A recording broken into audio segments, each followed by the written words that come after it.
J'attends de mon tuteur qu'il soit une présence rassurante dans l'établissement et aussi en dehors de l'établissement. Les visites de ma tutrice, je les ai très bien vécues tout au long de l'année. C'est à la fois un guide et quelqu'un qui rassure le stagiaire. Je pense que la chose la plus importante, c'est de savoir communiquer.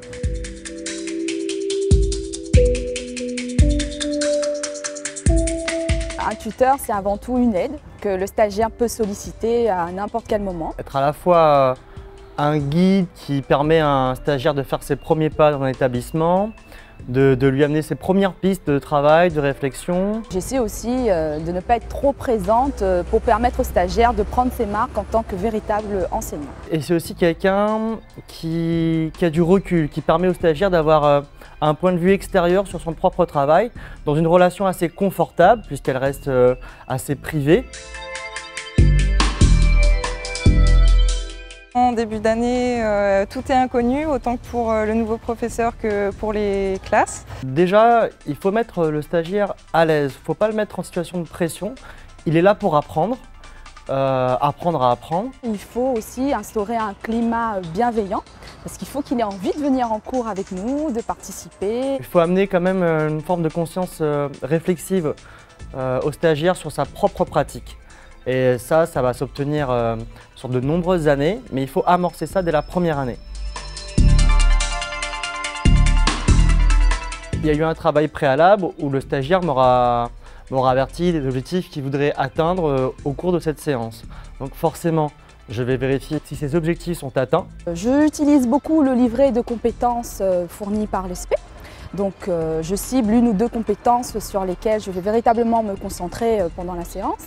Et puis bien évidemment, j'observe comment l'enseignant met en place cette séance, s'il arrive à atteindre les objectifs et le relationnel avec les élèves. C'est avoir un point de vue assez objectif sur sa séance, ne pas simplement se dire « bon, là j'étais bien, les gamins étaient à l'aise, etc. » C'est plutôt se dire « je voulais en arriver là, est-ce que j'ai été dans les temps ?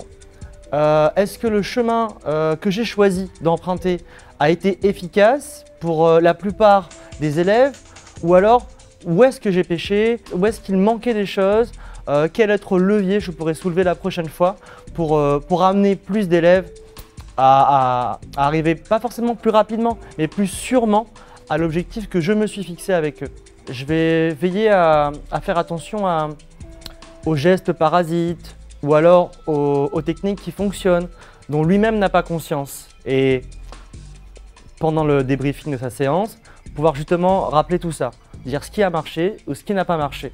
Les visites se préparent à l'avance. Ce n'est pas imposé par le tuteur, mais il me demande si j'ai besoin un jour particulier, c'est-à-dire sur une séance particulière. Il peut venir en aide et être vraiment un appui pour moi, surtout sur les termes techniques, m'apprendre à gérer la classe. Quand le stagiaire panique, parce que bien souvent, une séance ratée, un problème avec un élève ou un problème administratif peut prendre des proportions énormes dans leur tête. C'est important d'être très vigilant à ce moment-là pour l'aider à relativiser et surtout faire ressortir ce qu'ils savent déjà faire pour les rassurer. Chaque fin d'observation, on prenait un temps d'1 heure, voire 1 heure et demie pour revenir sur l'essentiel du cours effectué. Insister essentiellement sur les points positifs déjà acquis et faire un travail de profondeur sur toutes les compétences qu'un enseignant doit avoir dans ce métier. Il y a bien sûr la volonté d'être tuteur au départ, il y a aussi une collaboration avec le corps d'inspection et ces tuteurs-là, forcément, il arrive à un moment donné où ils se remettent en cause. Ils remettent en cause leurs compétences relationnelles, leurs compétences pédagogiques et cette remise en cause influe automatiquement sur leur pratique habituelle en cours. On apprend aussi beaucoup des stagiaires, c'est à réapprendre à apprendre des choses. Et il y a des choses auxquelles il a pensé, auxquelles moi-même je n'aurais pas pensé. En termes de pédagogie, d'idées, de leviers pour rendre une séance plus intéressante.